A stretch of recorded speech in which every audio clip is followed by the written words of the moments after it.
G'day. Oh, you need a partnership.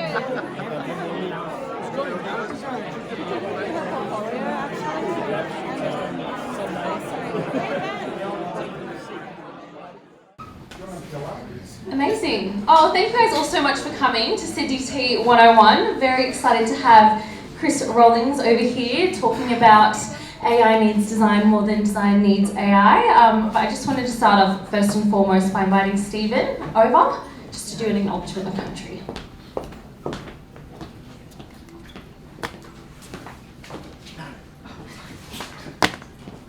G'day everyone, I'm Stephen. Ben's asked me here to acknowledge Gadigal, the peoples of where we live. NAIDOC week is this week. Has anyone been to a NAIDOC event? Yep, great. And so we're here this year to basically get our voice back. Yeah, so it's loud, black and proud, keep the fire burning. Really, you know, from last year, just coalesce as individuals within our own community. So just Gadigal from South Head, across to Marrickville, down to Cooks River. So I'd like to pay respects to all the elders, past, present, and all the Indigenous peoples in the room tonight. I'd also like to acknowledge a few other people. My great uncle Jack, so he was the highest ranking Indigenous soldier in World War One. He unfortunately passed in the Battle of Somme. But also Manalaguena, my ancestral grandfather. I'm from Trawawoy people of Tebrakuna country. If you go to Tasmania, Trawana, far northeast to the end till you get to the cold icy water, looking over the Flinders Island and Bass Island. Manalaguena was, you know, close to everyone. We, you know, tried to stop the Black Line happening in 1832 to give Tasmanian Aboriginals as much water and food and life on Flinders Island and Bass Island, but he succumbed to that, and I'm here, I'm living, I'm breathing, I'm salt water, so is Manalaguena. Thank you.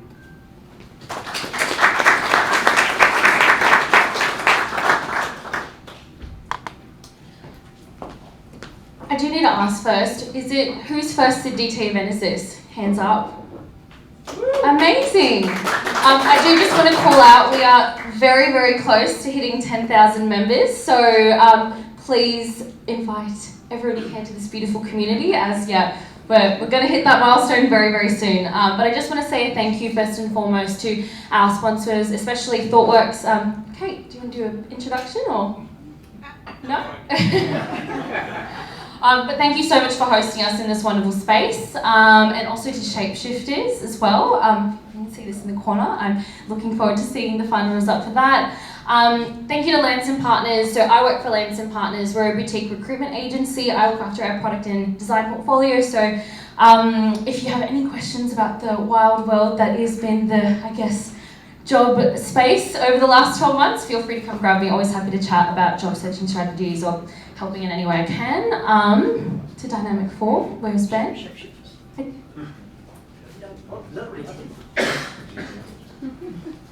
G'day, I'm Ben from Dynamic 4. We're a social enterprise and B Corp, and that's bright. And everything we do is around how do we use leadership, design, and innovation to help create the conditions for happier communities. So come have a yarn, and I'll see you at the pub.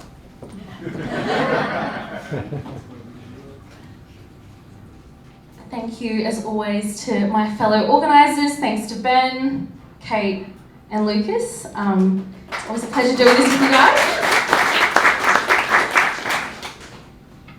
I'm going to hand over to Lucas now just to chat really quickly about SydDT 102. Okay, so for those that are interested, next month we've got a great speech, great talk being put together by Tara van Amerongen. She's one of the lead strategic designers at Atlassian. She's going to be talking about us as designers that come up with, we always come up with some great ideas, we get really good at selling them through stories, but sometimes when it gets to the business case, they end up getting shelved. So she's going to talk about how we can use our skills as designers to talk more to the business and align to their language, and hopefully get more of our designs that are really valuable and really impactful into becoming real. So yeah, join us next month. It'll be down at Think Place next month. But yeah, thank you. I'd also like to invite Susan just to chat about our September event. So I'll hand over to you. Okay. And we don't have a slide for it because this is literally hot off the press, literally. But on September 12th, we'd love to invite you to join us for one of our, what we used to call mega meetups, but we've now rebranded as Design Connection. And we're going to be hosting an event that is going to be very near and dear to a lot of our hearts. It's about the culture in the organizations that we work. It's going to be Dan Zook coming from Hong Kong to talk to us. He does a lot of work. And I've been involved with him in his whole Make Meaningful Work initiative. And what he's done is he's worked on a part of it that's about operationalizing cultures. And so it should be a really great opportunity for us to kind of think about the organizations that we work in. So be on the lookout for notifications from everyone and their dog about this.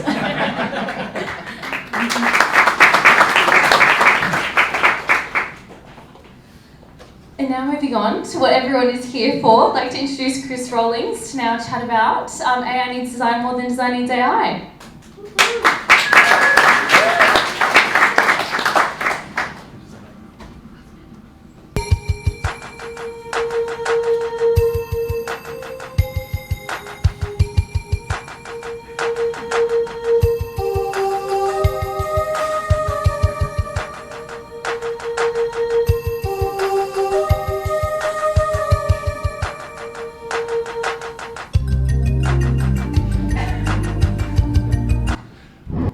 That bears no relevance whatsoever to this talk. Thanks for having me. I actually met Ben at Design Outlook. I think, where are you, Ben? Where's he gone? There he is. And yeah. Over quiche. Over quiche. Yeah, I said I baked quiche, I didn't bake quiche. But yeah, I actually have huge imposter syndrome as well being here today. A room full of amazing talent. So standing up in front of you guys is a real privilege. So thanks for having me. Woo! So I am the founder of Dare Together. Dare Together is what happened after I got laid off from Google a year ago. So I was in a team at Google called Partner Innovation, and we did all kinds of weird and wonderful things, and I can show some examples of that. And I had this nagging question in the back of my mind when I was at Google. It's like, and I think a lot of people do when they work there, it's like, if I wasn't here, what would I be doing? And this is it. And so I launched my own business. I tried to sell innovation in a kind of crisis economy. That was fun. I did okay for about 6-7 months, and then realized I needed to pivot pretty hard, which is kind of why I started going to AI, and I'll kind of give a bit more about that. But yeah, I helped start up RGA Sydney, so I kind of have a creative agency background. I like to wrangle weasels up there, and also I'm a quite skilled coattail rider. And Josh in the front row here is my sort of unofficial business partner. I've been nothing without you, Josh. But yeah, just to set the context, I'm not an AI expert, but I do have some experience building products with AI. So as I mentioned, the team I worked in, I kind of got lucky. TensorFlow launched, and in the partner innovation team, it was kind of a sexy product, and everyone wanted to experience, what can we do with AI? So we built an AI sport trainer, so that was using PoseNet, and it could track your body movements and help refine your technique, whether it was cricket or kicking AFL footy ball, to working with Grab in Singapore, and that was board locked up kids during COVID. You could draw what you wanted to have for dinner, take a photo, and then it would match you to a food delivery service near you, so you could then have that food delivered. And Project Sh8peshifters, which is quite an ambitious project with the Nippon Foundation, where it's trying to create the first video-based sign language dictionary. So it kind of teaches you sign languages and uses PoseNet to check your finger gestures and make sure it's as accurate as it can be. To working with UNESCO and teaching their robot cog how to think with teachable machines. So before it was kind of like basically you build the robot kit and then we actually built in a layer so you can actually train machine learning models on top. To probably my proudest achievement, and my first experience in country was working on Woolaroo. So I was lucky to work with Rory O'Connor, who's a traditional elder of the Yugambeh country. And we built a product that allowed you to take a photo and it would detect everything in the field of view and give you the result in your language and in the indigenous language. And Yugambeh was the first language that we worked with, and we co-designed it with their community. And then launched it with 15 other languages at UNESCO in just before COVID hit. So that was kind of before Dare Together. And now Dare Together, what we as me and Josh, aim to do is empower teams to ethically harness AI, and that's the kind of crucial part here, by taking a design-first approach to find culturally safe AI service offerings that create new revenue streams, AI products and workflows that give time back to teams to allow them to focus on the work that matters. And the past 6 months has been a bit of a kind of mind-blowing experience. So super lucky I've been able to speak to marketing execs at a bunch of really well-known companies, from Google to Mercedes through to MYOB and Iconic, and really sort of understand the mindset of the modern marketer, the challenges that they're facing, where they want AI to play a role and help with them, and where they don't. But also speaking to leading people who are building products, from Louise here, bottom right, who's the lead AI engineer at Atlassian, through to the guys on the top who, time under tension, and alchemists who are actually building AI product. And then AI artists who are kind of pushing the boundaries of human creativity with AI to create new creative mediums. And then, since then I've kind of created 2 AI service offerings, one done a few Inspire sessions, and now we're actually getting to the point where we're starting to build proof of concepts. Okay, so this has been coming up a lot, and Ben keeps moving around, but it was a big topic of conversation at Design Outlook. What is design now anyway? And I think designers like to make new things and reinvent things, so it's constantly changing. But for me, coming out of Google made me realize I'm a service designer. And I didn't actually know that. I spent most of my career sort of treading this fine line between sort of being a creative producer or product manager or UX researcher, and I realized I'm actually a service designer. So thank you for giving me a label. I know what to call myself now. But really, at its core, what is design?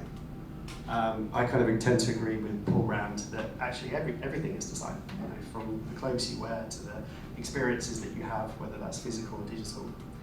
And design is how we choose to experience the world we live in.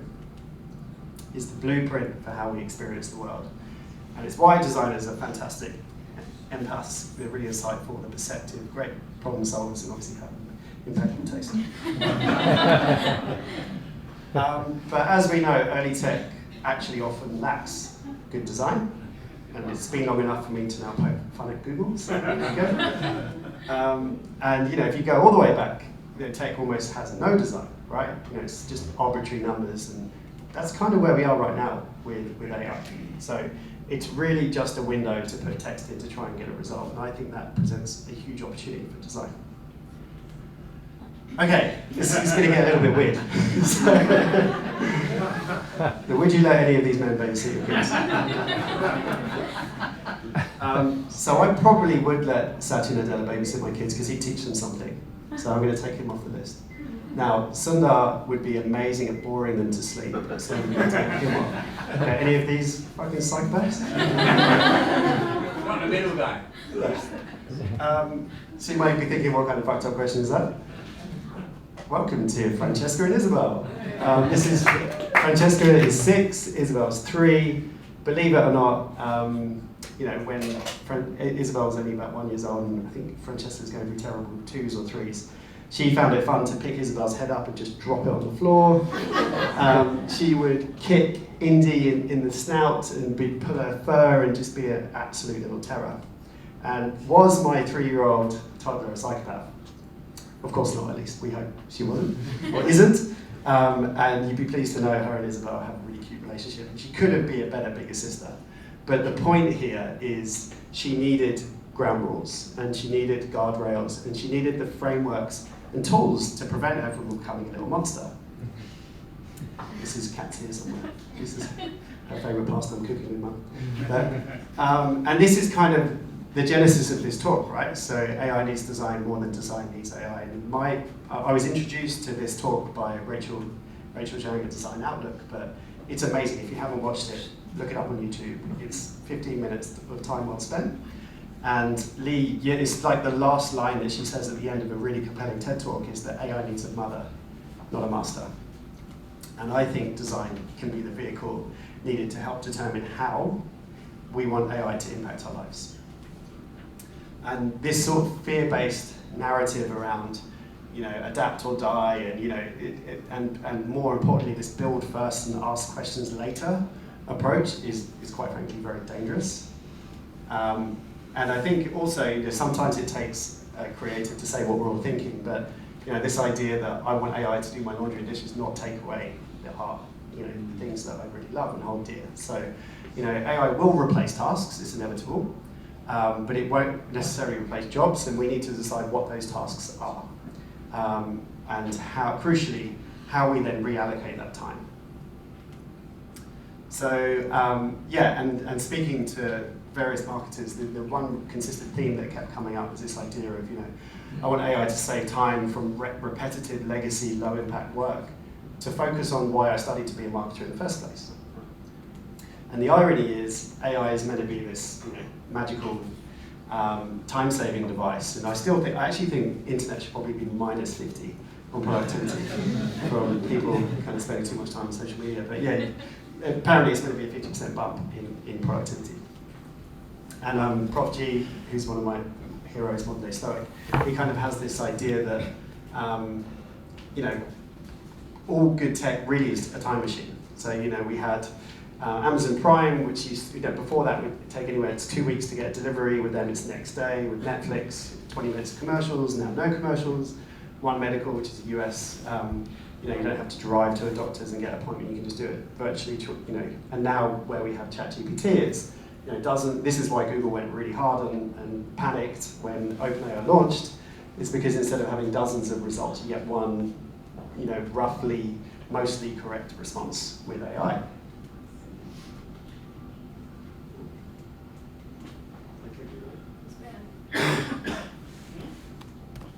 Sorry. Hi. Cool, thanks. Sorry. I think we go Oh, back. that's me. Yeah, sorry, that's me. And also, any limitation that AI presents can be solved for tomorrow. So it's also this idea that there's a lot of confirmation bias, and it kind of reminds me of is anyone old enough in the room to remember Flash?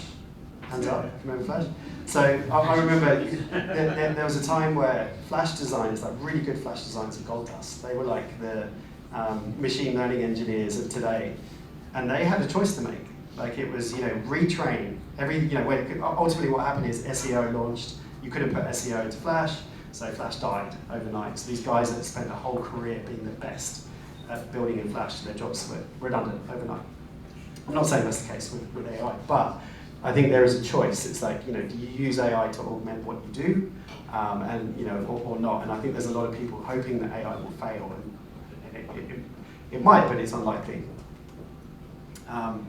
And yeah, companies are rapidly adopting AI. So News Corp went from board approval to running an AI maturity audit within their company, to building persona-based training, to actually coming up with AI proof of concepts and launching an AI product in just 3 months. So companies who see this as their Kodak moment, and that AI can actually be a bit of a secret weapon for them. I mean, for News Corp, it's like, how do they hyper-personalize their content? So you go to their content over anyone else. They're moving very fast. And interestingly, so I spoke to Jackie, interesting insight, she said that using AI to help automate legacy workflows was actually giving her time back to allow her to focus on new creative mediums and really lean into expanding human connection. So it's funny, when we have time to do our job properly, we can actually do it really well. And the online, this was a quote from Jason Ross, but this idea that once, with AI built into iOS and the new Apple phones, we could get to a point where we have personal assistants where doom scrolling becomes no scrolling. and you could actually have an AI system that takes away the need for you to be sifting through lots of content that isn't very meaningful for you. And there's lots of, we're already seeing there's lots of use cases of how AI can be used at a design level, from using text to image, and this is all great for conceptual stuff, to using image to image in painting is like becoming super useful, and tools like out painting. But really, what it's kind of doing is helping us look at the creative process in creating assets in a whole new way. And Simon Robson has had this idea that the film production process has almost become liquid. Whereas before it would all be very linear, so you'd write a script and then you'd have a storyboard and then you'd see an edit. Now it's almost, you can kind of do everything in real time. So how do you kind of lean into that, and how do you harness that? So there's typically kind of three broad areas that where you can start to experiment with AI. There's obviously tools to augment what you do at an individual level. There's tools to build IP, and ultimately this is kind of a UI layer that might hook into an LLM to create custom experiences.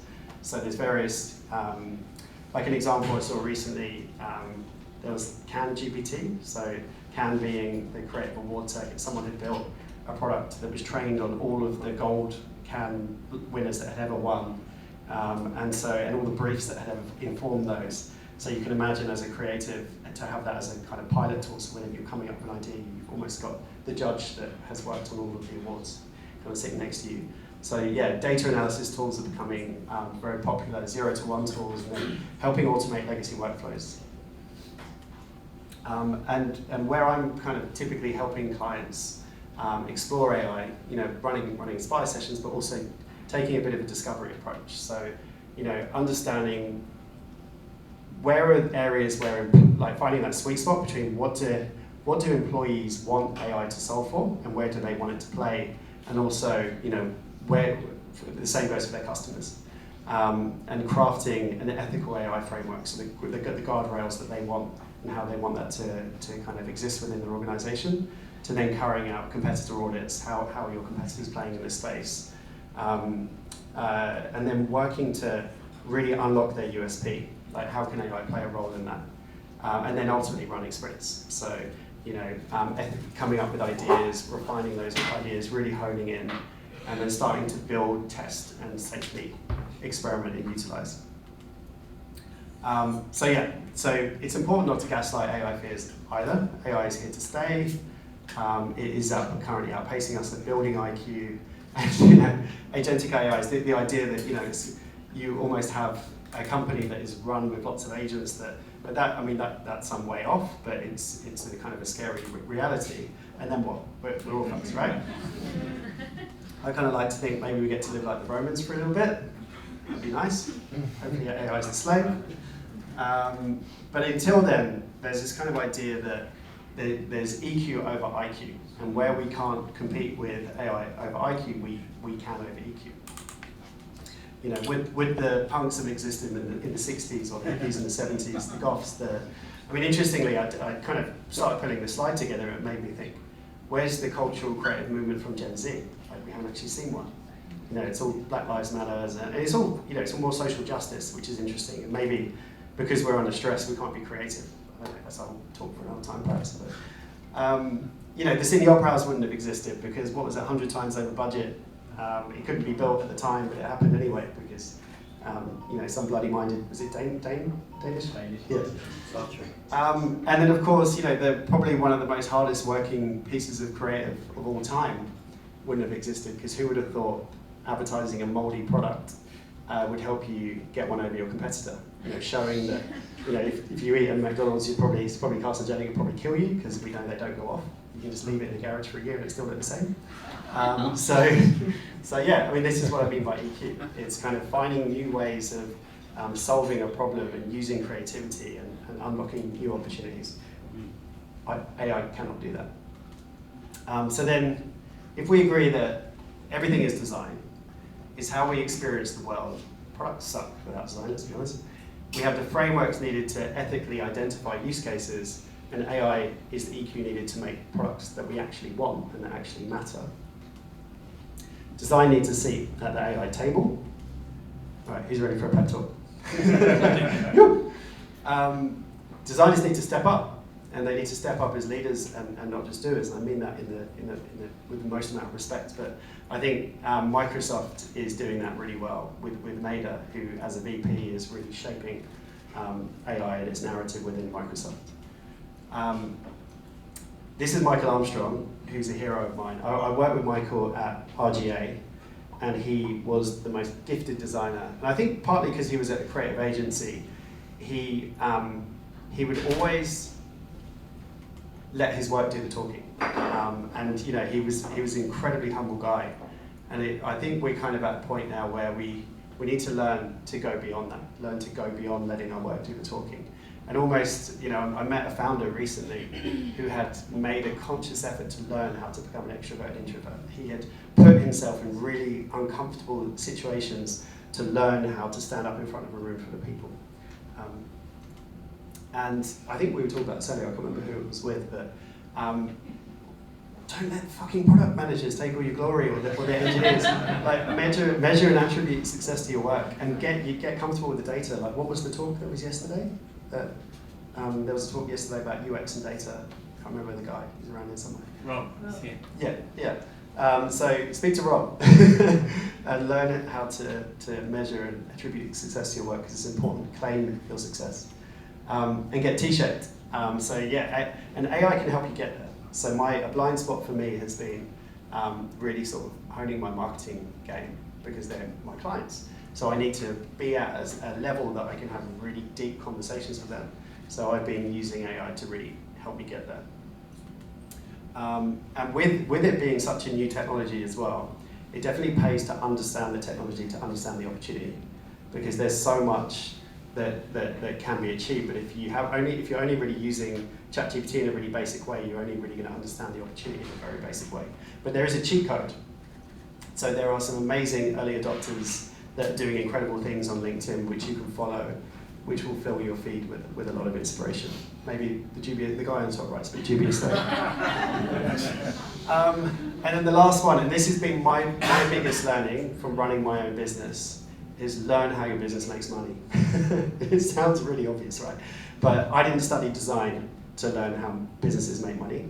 But to be successful in my business, I need to do that. And I think if you want to sit at the table, at the AI table, and you want to be taken seriously by the chief financial officer and the top execs, it's really important that you have that understanding. And people like Prof G, Scott Galloway, make that type of information very accessible and very easy to learn, and they're very inspirational.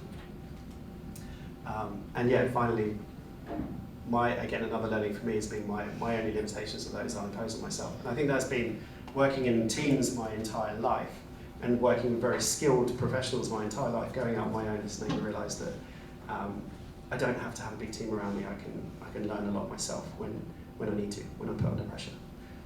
That's it. Great. Thank you.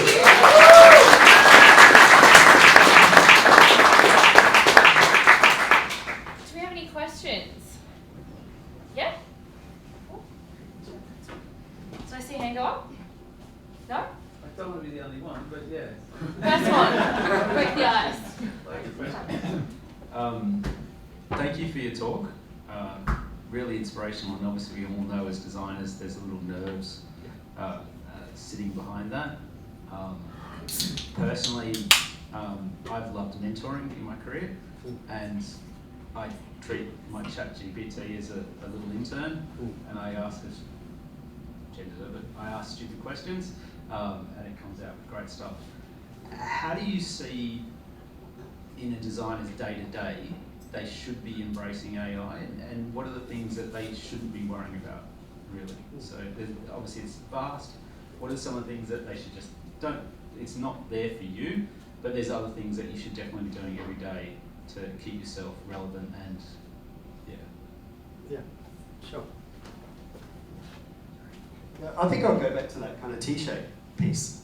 It's kind of understanding where you're at. And when you talk about mentorship, it's sort of, if you've got a good mentor and they're helping guide you in your career, and what are the skills you need to get to that next level, AI can help you get there much faster.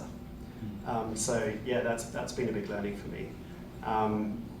But yeah, I think it's obviously if you're using ChatGPT, it's great, but the more context you can use, the better the result you get. Like a good example I was working with MYOB, and the CMO told me that every time he has a board meeting, he puts in, these are all the results this was their KPIs, these are all the results they got, this was everything that happened throughout the quarter. What are the questions that the board directors are going to ask me? So how do I need to be ready for it? He says it's almost 99% accurate.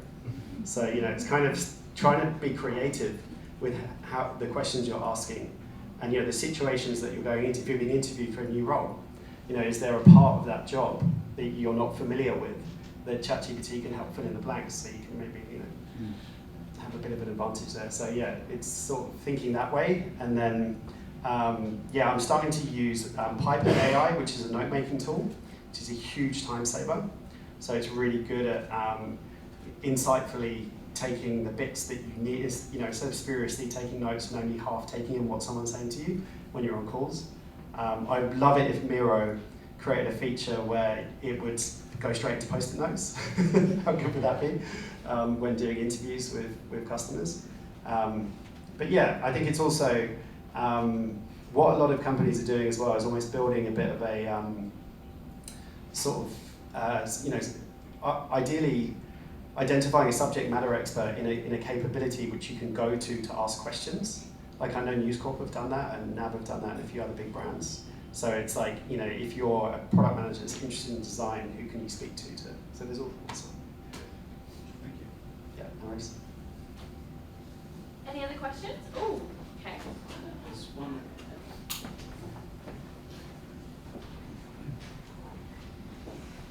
Sorry.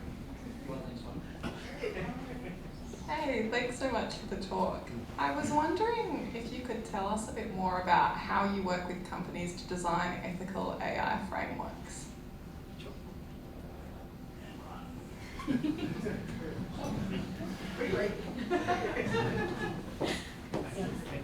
Yeah, so that's a really good question. So the last company I worked with, they're called the Clemenger Group. They're a creative agency, and a part of the sprint was, it's almost like what's sacred. Where are we not going to play? And if you think about a creative agency, if you take creatives out of a creative agency, what is it? What value does it actually have? So a big part of that was, okay, so creativity is going to augment and complement what we do, but it's never going to encroach on certain parts of the creative process. So then being really clear, like having creative decision makers leading the conversation and being involved in making the decisions, and then being very clear. It's almost like a manifesto. It's like, what are the rules that are going to govern how we make decisions and where it plays, is the most simplistic way of thinking about it. Now, for a creative agency, you have to be scrappy because of margins, but if it was a bigger company, typically you would interview capability, you'd identify capability leads, and you'd do a bit of an audit, and it would be a bigger body of work. But in that instance, we ran it as part of the workshop. It was a segment to it. But yeah, there's a few different ways. And Google has some really good, I don't know if I can share afterwards, but there's some materials around how to create ethical frameworks and guidance around that. So maybe if Ben has a mailing list, I can provide a link or something. But yeah. Yeah, I'll put it on LinkedIn. Is everyone in the chat.SydDT.org LinkedIn group? That can be an easy place to share resources and continue the convo in digital formats. And also... Yeah, we still have time for questions? Yeah. Great. Thanks, Chris. And thank you for your talk. You're a wonderful storyteller. Since you're ex-Google, I was wondering if you knew how close you were to, also ex-royalty, Mo Gawdat, Google X. No, I did. I've obviously worked with that. You talked about fear-mongering, and he's come out, done a few talks about, obviously, the dire future of AI. Where do you see designers' role in helping to, let's say, confront and make that message a more hopeful one?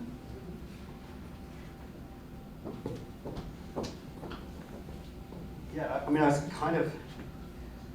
Yeah, so I think that's why, I mean, the intent of this talk really was to position why this is why I showed pictures of those CEOs and pictures of my kids and pictures of like Lee Yearsley. It's like somebody needs to have that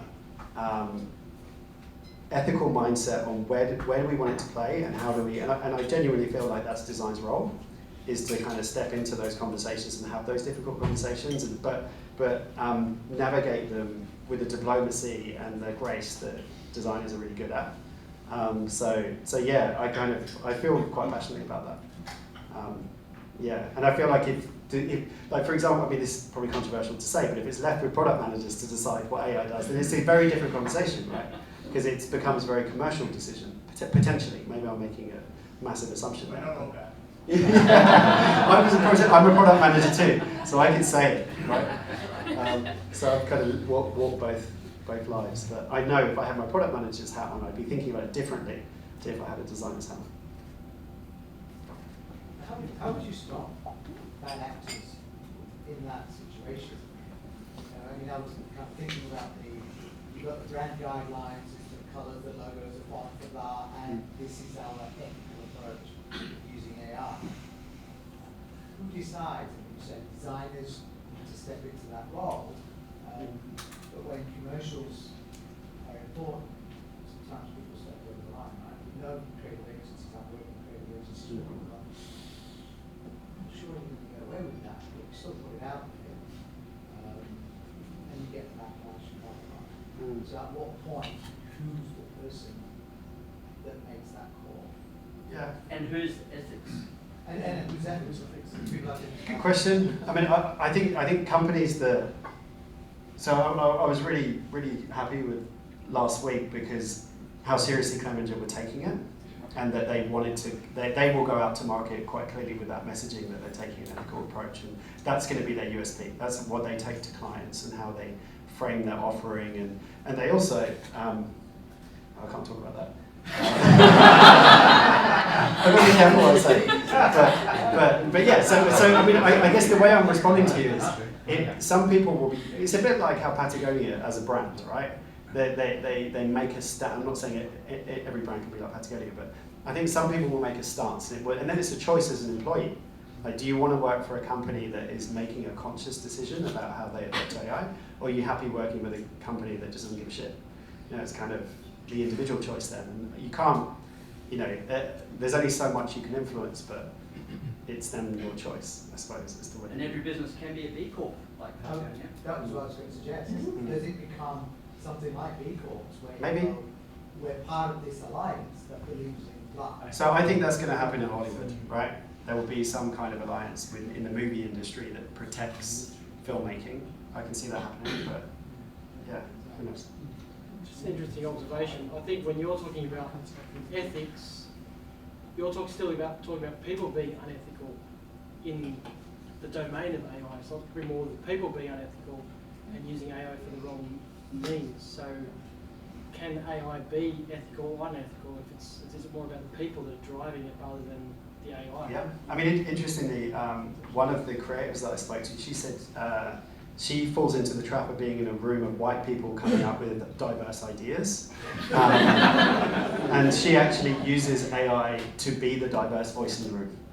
So it's like, imagine you are a person of color from this place, you're this gender, you're this, you know, and like, it's almost like running the ideas past as a litmus test or getting them to contribute to the thinking.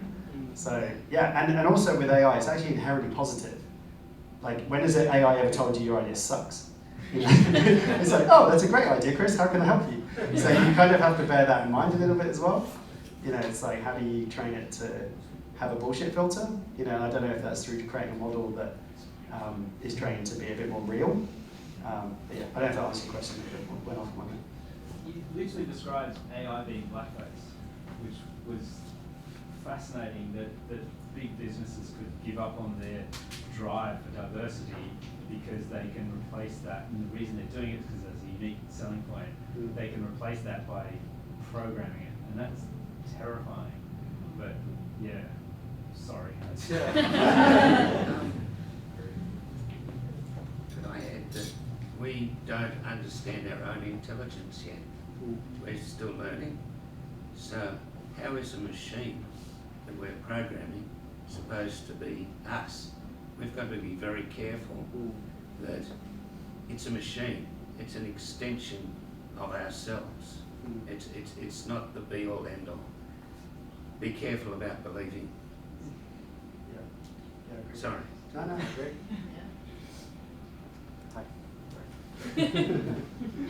Thanks, Chris. I recently met Gary Hurstfirst in Sydney, who did a movie on Brian Eno. And Gary was in love with AI for probably all the wrong reasons, but I admired his stance, which was there's an unpredictability if you use AI that can really kind of like take us to another level. And I think in that instance he was saying that, like, you know, a documentary about a musician can be pretty boring. But if you introduce AI and every time you screen that documentary, it's a different experience for the user, that's an incredible sort of like process. So I just wondered what you thought about that. And I also wanted to not recommend you, but I just wanted to say how brilliant it was that you used the Kodak moment, which is a complete negative, as a positive. So thanks for doing that.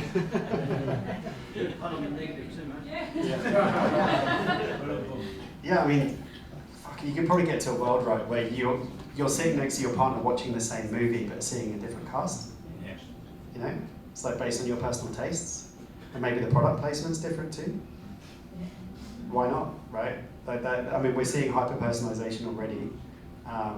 You know, like News Corp are on the fly personalizing their content based on what you're watching, and you know, like that's happening at a kind of campaign and marketing level. So all of those things are possible. It's like, but what do we want? Like, do we actually want that? Like, how much value is that adding to the experience? And these are big questions. I can't answer them. But yeah. Thanks.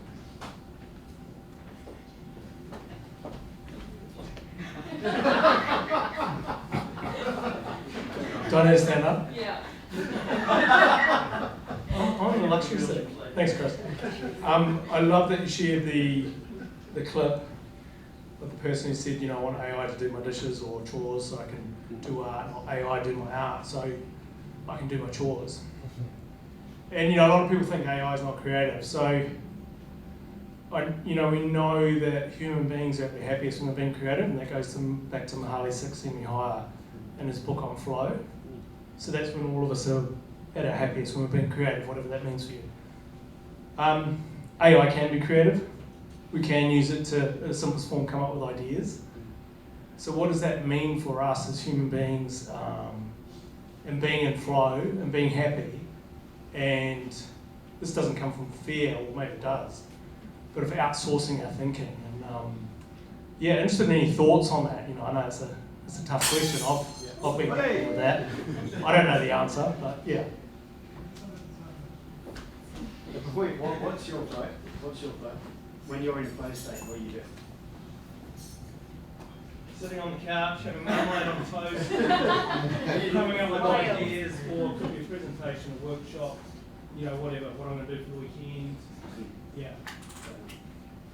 Yeah, as an Englishman, I'm a big fan of marmalade. Mine's riding mountain bikes, actually. Yeah, I do that too. Yeah, completely in the moment, just focusing on my front wheel. But yeah, so your question was, so interesting, that was where, what Jackie said, that AI is actually taking on some of the grunt work that was sucking up a lot of her time and distracting her, so she can explore new channels and new mediums and get closer to human connection. That's really interesting. Like if you can, get like, and that's, I mean, I've got a client, a telco I'm talking to at the moment, who's like, we just get these last minute briefs, low value, they come in, they completely throw us off course when we're trying to focus on the high value impact stuff. Could you create a tool for us that just helps automate some of that work? You know, even if it's helping us create better briefs. So you could train a model on, here are all the briefs we've ever written around this particular product, here are the personas, here are some previous ideas, and then it just helps you spin up a brief a lot quicker, and maybe even come up with territories a lot quicker.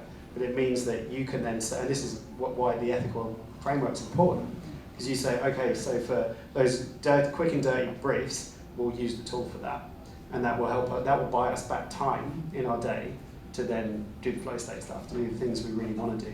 And that's what I want from AI. Like, I think that's a positive future that I think we can all agree we want. But yeah. There's a question over there. Yep.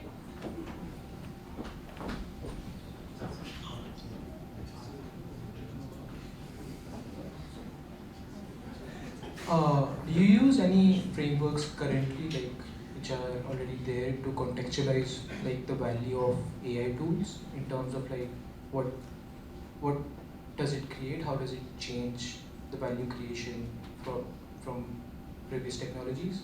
Yep. So ROI, is that kind of what you're referring to? More in not in terms of not in monetary terms, but in terms of like, okay, efficiency changes and there's like a change and it's better, right? More conceptual. Yeah. Not yet is the answer, because it's still quite early. Like, I mean, I've kind of only really just started to go to proof of concept phase on some of the ideas that I've come up with. But yeah, having a viewpoint on like a metric to achieve is something we're trying to work through. But yeah, I mean, it would probably be time saved, or level of accuracy on result. Those are the type of metrics I'd start to think about exploring. But yeah, it'd be more probably around that optimization piece. But for example, like the Mercedes client said she's got a team of 20 data analysts that still can't get good creative insight. So around that, it might be like, well, how can AI help provide more creative insights, and how valuable are those insights, and how often do they use it, and so yeah. Yeah, so I have a question over here. So when I think about AI, I mostly think about it from like the university perspective.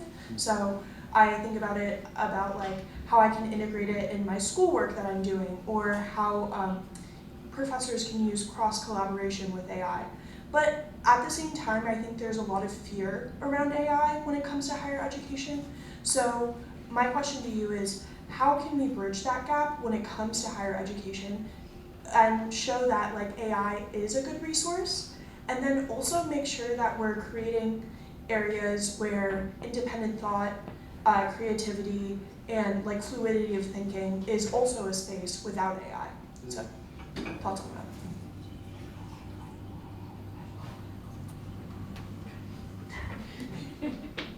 I was a really bad student. I didn't spend a lot of time going to my classes, I must admit. I have no idea what university's like today, no idea. But so what I do know, so I looked at, so I think, which university are you at? I'm from the States. Okay, cool. So I think University of New South Wales have started really focusing on critical thinking as being a key part of what they're teaching.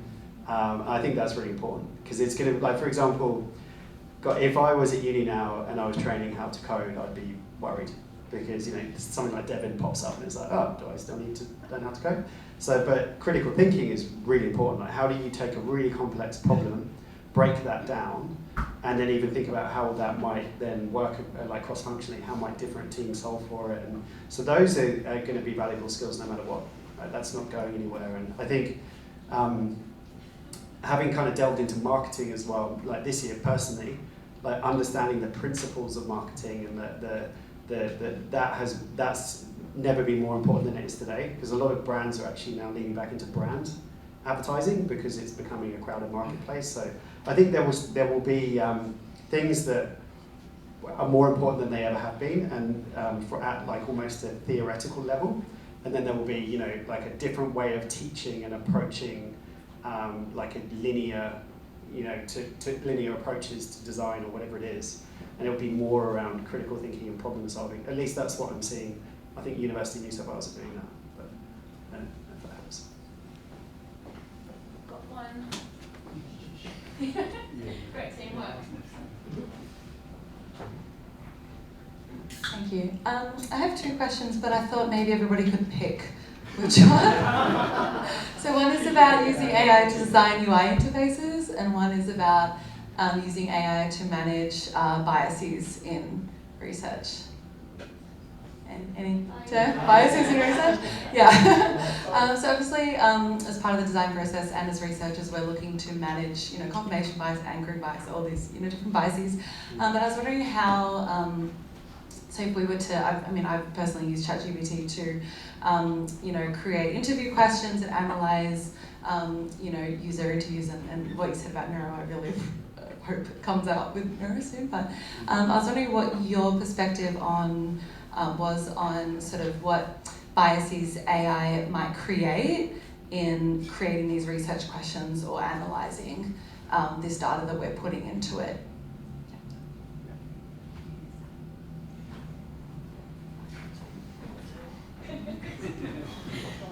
Yeah, I think with AI inherently being positive in how it always responds to you, I think is a bias. But yeah, I haven't played with it as much as I'd like to, but there are companies that are building digital twins. So it's almost like replicas of people that you can then do customer testing with. So you come up with an idea and you can actually try and get some pre-product market fit type work. I know there's a lot of work that's going on in that space. Like Fujitsu Siemens are doing stuff, McKinsey doing stuff. Like I'm aware of it all, I just haven't used it myself yet. I don't know if it's actually publicly available yet. But I think that could be really interesting, is playing with those tools to to start to take the work you've got, the assumptions that you have, and then using digital twins to go much broader. I know that's a huge investment for companies to do proper customer testing and get decent results. So I think there's going to be some interesting results there. I guess understanding how that model's been trained and then what data that model's been trained on will be really important. But yeah, it's a tricky one. With bias, it's hard to.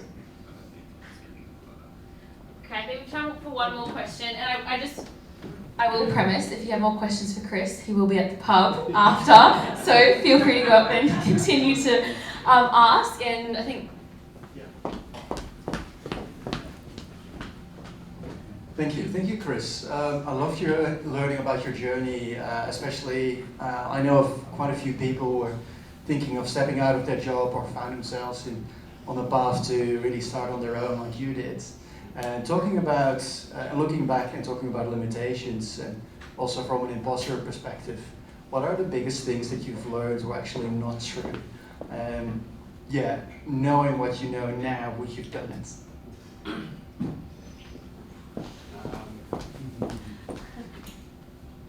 There's been quite a few times where I've almost been sucked back in to, very recently.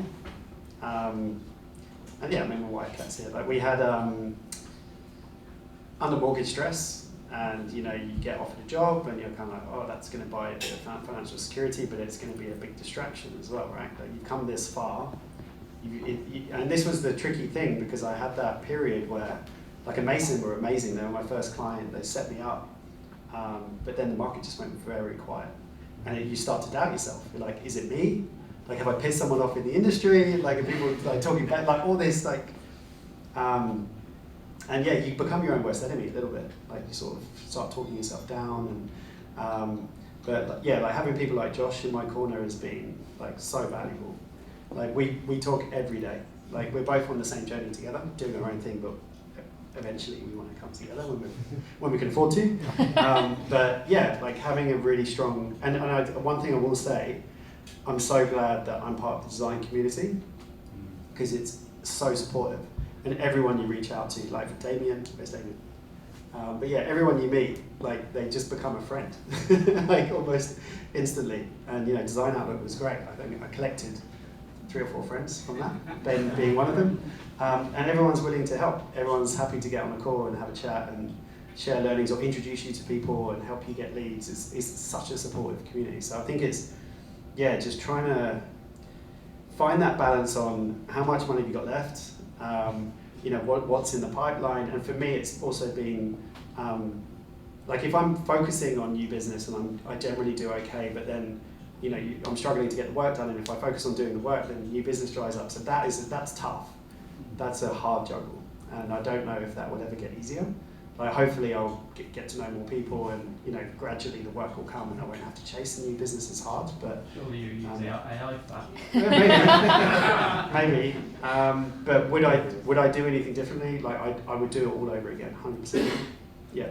And it's really, once you start doing your own thing, it becomes really hard to then go and work for someone else, because you've created your own mission statement, your own value proposition, you're doing it, you're making a thing.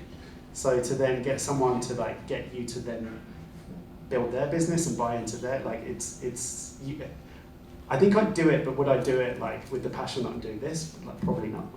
So I think that's been a big learning.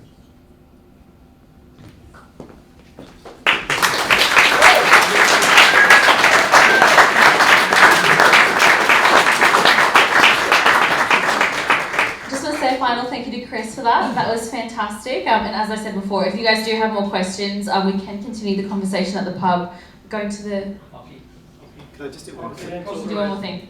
Can I just do a shout out to Susan Wolfe as well, who taught me UX. I'm one of her students, and it's the first time we've spoken in about 10 years. So thank you, Susan.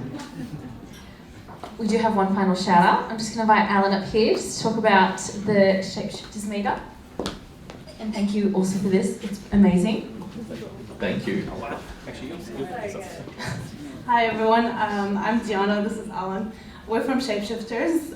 We're communication design specialists. We do lots of, we help teams collaborate, communicate through facilitation, visualization, and we do things like this, graphic recordings. And Ben and the team have graciously opened up these meetups for us to have graphic recorders who are starting out to start doing this in a public space, hopefully a safe space. But yeah, we have Lily with us today, and I'll talk a little bit about Yeah, she did a great job. It's beautiful. Awesome. Good work. Very talented. So I just wanted to acknowledge that Lily, who is a practicing architect studying UX, has never scribed in front of a live audience before, has done that for the first time tonight. It's a very hard skill to kind of master, and I just want to say, well done. You know.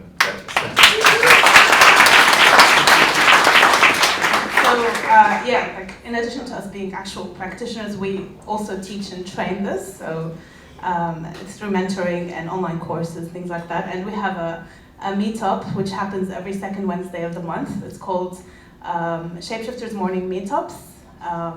And what else? And we have a wonderful speaker for next, I think that our next meetup, which is Dr. Ben Rocket.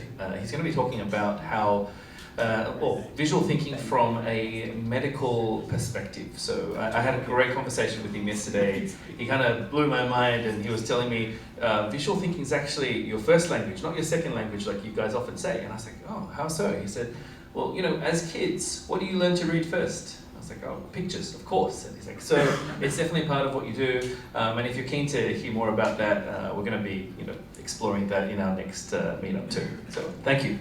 Thank you.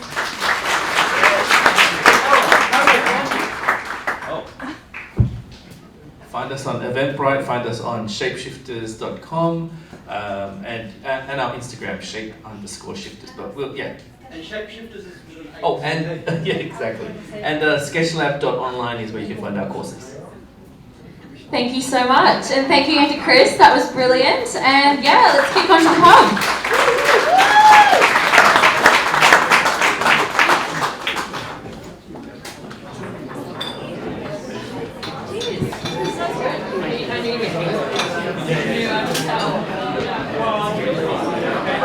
They always make this.